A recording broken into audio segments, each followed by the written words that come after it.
Hello అండి అందరికీ welcome back to our channel. ఈరోజు అయితే మన వీడియోలో ఒక మంచి టేస్టీ బీరకాయ పచ్చడిని ఎలా చేసుకోవాలో చూపించబోతున్నాను. వేడి అన్నంలోకి కానీ లేదంటే టిఫిన్స్లోకి కానీ చాలా బాగుంటుందన్నమాట. సో ఫ్రెండ్స్, తప్పకుండా ఈ వీడియోని స్కిప్ చేయకుండా ఎండ్ వరకు చూసేయండి.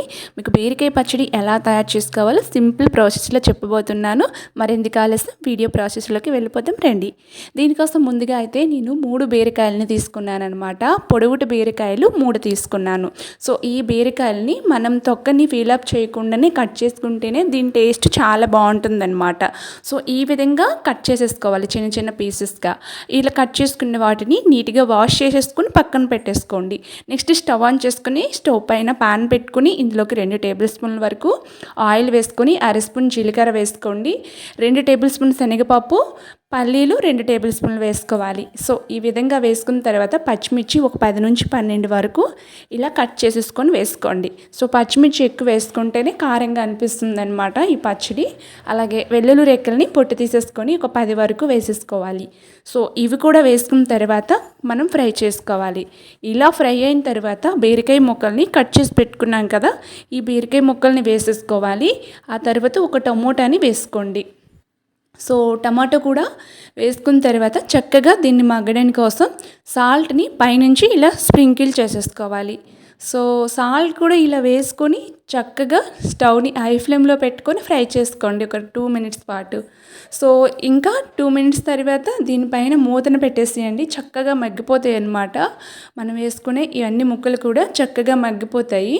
సో ఈ విధంగా మగ్గిన తర్వాత ఇంకా ఎక్కువగా ఫ్రై చేసుకోవాల్సిన అవసరం లేదు. మనం వేసుకునే టమాటో, బీరకాయలు ఇవన్నీ కూడా ఈ పచ్చివాసన పోయేంత వరకు ఫ్రై చేసుకుంటే సరిపోతుంది. 1/2 స్పూన్ పసుపు వేసుకోండి. చిన్న నిమ్మకాయ సైజ్ అంతా చింతపండుని తీసేసుకొని వేసుకోండి. చింతపండులో పిక్కలు తీసేసుకొని వేసేసుకోవాలి. ఇవి కూడా చక్కగా ఒక 2 నిమిషాల పాటు మూత తీసాక కూడా చక్కగా ఫ్రై చేసుకోవాలి.